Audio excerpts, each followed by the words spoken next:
अब हम विभिन्न प्रकार के wire, cable, fuse, switch, socket, MCB, RCCB, ELCB और अन्य इलेक्ट्रिकल एक्सेसरीज के बारे में जानेंगे।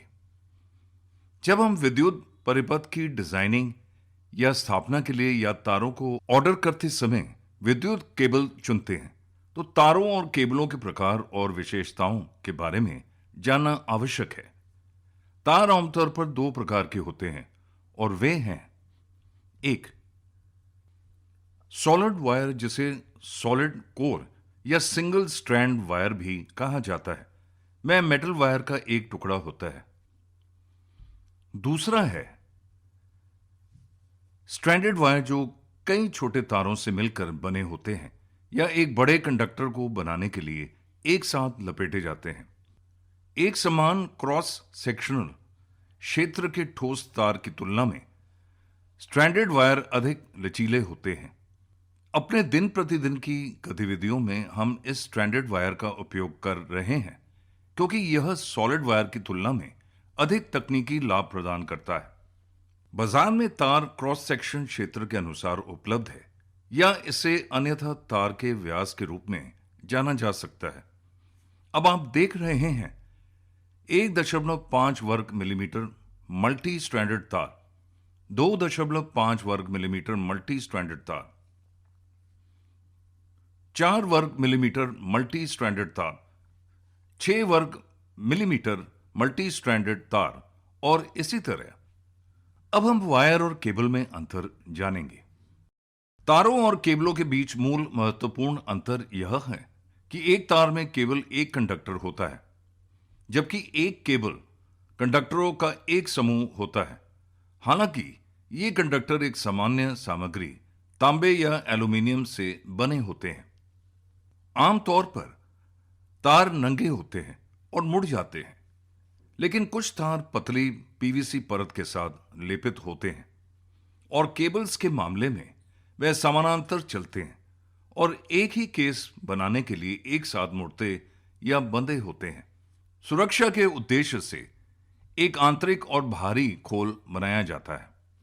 अब आप 4 कंडक्टर वाला केबल देख रहे हैं। हम 4 कोर केबल कहते हैं। आप प्रत्येक फेस को रंगों के कोड के साथ लाल, पीले, नीले और काले देख रहे हैं।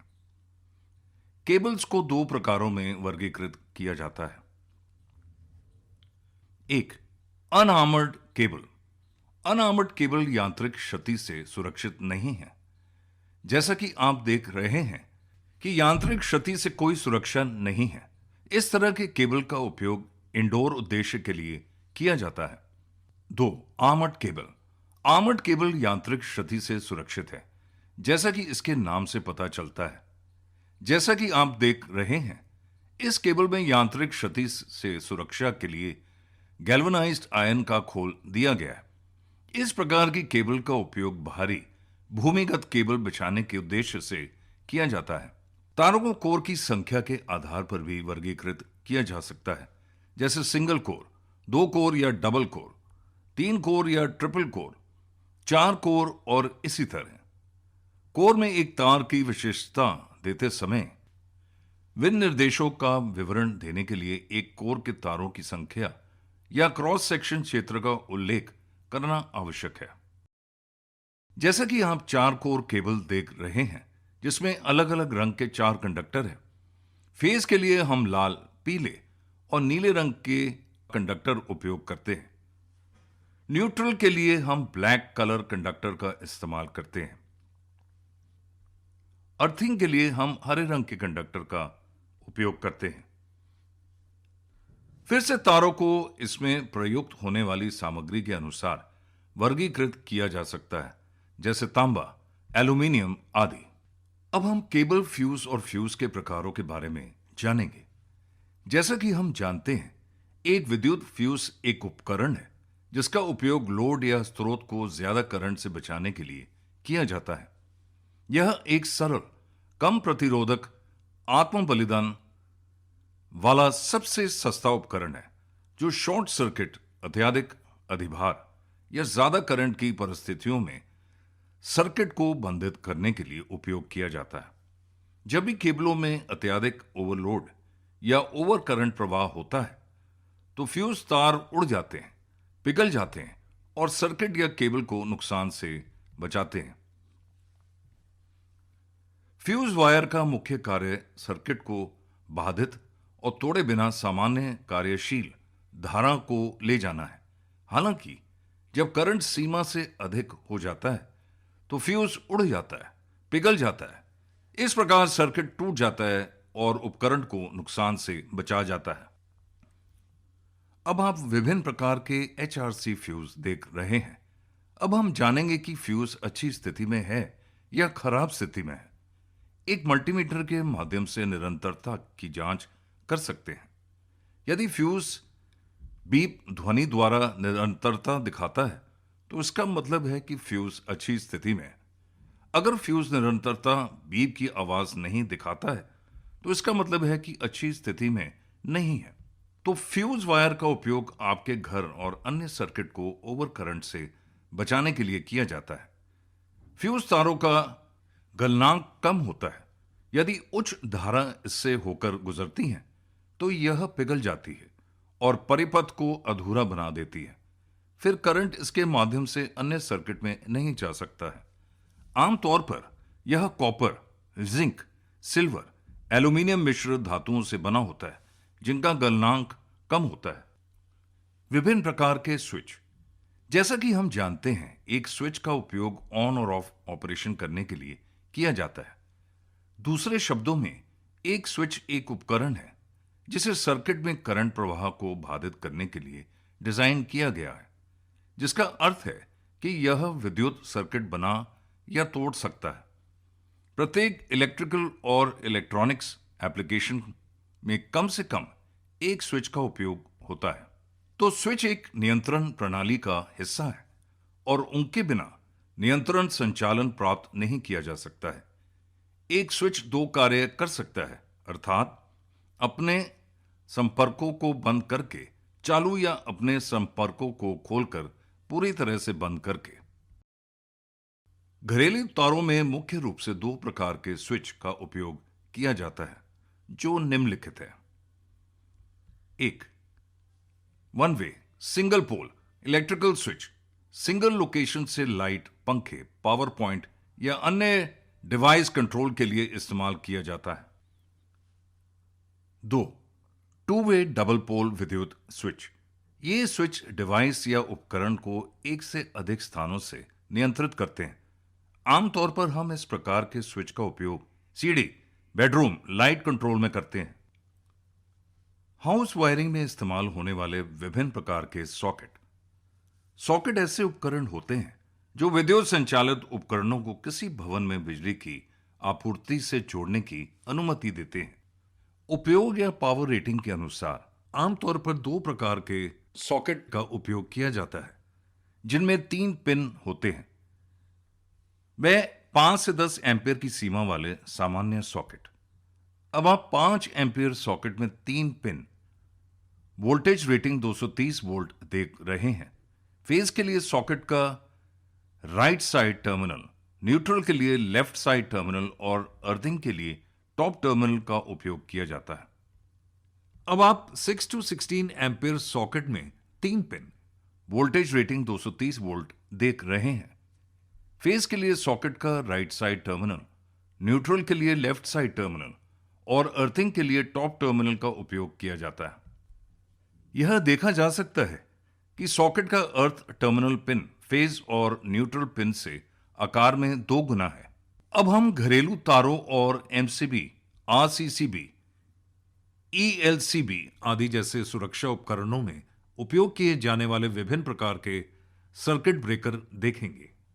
एक सर्किट ब्रेकर एक स्वचालित उपकरण है जो एक विद्युत सर्किट को अतिरिक्त करंट के कारण होने वाले नुकसान से बचाता है। सर्किट ब्रेकर के रूप में इसका कार्य तारों को नुकसान से बचाना है, जबकि residual current circuit breaker RCCB जानलेवा समस्याओं से बचाते हैं। अब आइए विभिन्न प्रकार के सर्किट ब्रेकर पर चर्चा करें, जैसे कि एमसीबी। एमसीबी का मतलब है मिनिएचर सर्किट ब्रेकर है।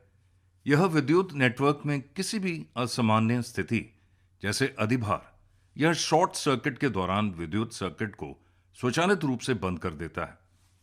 यह फ्यूज का एक विकल्प है। असामान्य स्थिति में फ्यूज वायर को पिघलाकर सर्किट को तोड़ देता है।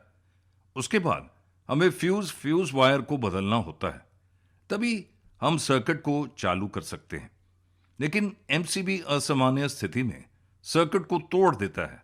उसके बाद हम एमसीबी को बदले बिना सर्किट को चालू कर सकते हैं। अब हम single pole MCB voltage rating 230 volt देख रहे हैं, जिसमें हम सिर्फ फेज को कंट्रोल करते हैं। यह सिंगल फेज प्रयोजन के लिए उपयोग किया जाता है। अब हम double pole MCB voltage rating 230 volt देख रहे हैं, जिसमें हम फेज और न्यूट्रल दोनों को कंट्रोल करते हैं। यह सिंगल फेज प्रयोजन के लिए उपयोग किया जाता है। अब हम 4 पोल एमसीबी देख रहे हैं, जिसमें 3 फेज रेड, येलो, ब्लू और न्यूट्रल ब्लैक रंग का कनेक्ट होता है। वोल्टेज रेटिंग 440 वोल्ट, जिससे हम 3 फेज और न्यूट्रल को कंट्रोल करते हैं। आरसीसीबी का मतलब रेसिडुअल करंट सर्किट ब्रेकर के लिए है। यह एक इलेक्ट्रिकल वायरिंग डिवाइस है जो मानव शरीर के माध्यम से करंट प्रवाह के रिसाव होने पर या सक्रिय कंडक्टर और रिटर्न न्यूट्रल कंडक्टर के बीच करंट संतुलित नहीं होने पर सर्किट को डिस्कनेक्ट कर देता है। विद्युत धाराओं के रिसाव के खिलाफ सर्किट का पता लगाने और डिस्कनेक्ट करने के लिए यह सबसे सुरक्षित उपकरण है। यह सीधे संपर्कों के कारण होने वाले बिजली के झटके से सुरक्षा सुनिश्चित करता है। अब हम समझेंगे कि यह कैसे काम करेगा। आप डबल पोल आरसीसीबी देख रहे हैं। मान लीजिए आरसीसीबी से सीलिंग फैन फेस और न्यूट्रल से जुड़ा है। सामान्य स्थिति में करंट फेस से प्रवाहित होता है और करंट की समान मात्रा न्यूट्रल वायर के माध्यम से वापस आती है। तो सामान्य स्थिति में किसी भी समय फेस और न्यूट्रल तार के बीच परिणामी धारा शून्य आती है। इसे संतुलन स्थिति कहा जाता है। जब घरेलू उपकरण में फॉल्ट की स्थिति में कुछ लीकेज करंट होता है, तो उस स्थिति में फेज तार के माध्यम से आपूर्ति की गई करंट की मात्रा न्यूट्रल वायर के माध्यम से समान मात्रा में करंट वापस नहीं आएगी, क्योंकि कुछ लीकेज करंट उपकरण के शरीर के माध्यम से या तो ग्राउंड वायर के माध्यम से या मानव शरीर के माध्यम से जब वह उपकरण को छुएगा जमीन पर जाता है।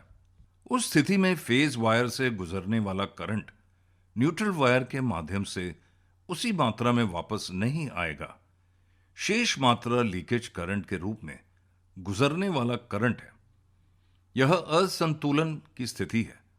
उस स्थिति में आरसीसीबी सर्किट को ट्रिप और डिस्कनेक्ट कर देगा और मानव शरीर के साथ साथ इलेक्ट्रिक सर्किट को भी बचाएगा। ईएलसीबी का मतलब अर्थ लीकेज सर्किट ब्रेकर है। यह आरसीसीबी के समान कार्य करता है, लेकिन वोल्टेज सेंसर डिवाइस है। यह झटके को रोकने के लिए हाई अर्थ इंपेडेंस वाले विद्युत इंस्टॉलेशन में उपयोग किया जाने वाला एक सुरक्षा उपकरण है।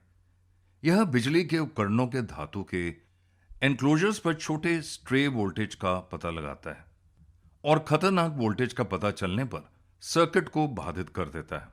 इस वीडियो में हमने wire, cable, switch, socket, fuse, MCB, RCCB और ईएलसीबी के बारे में विस्तार से जाना है।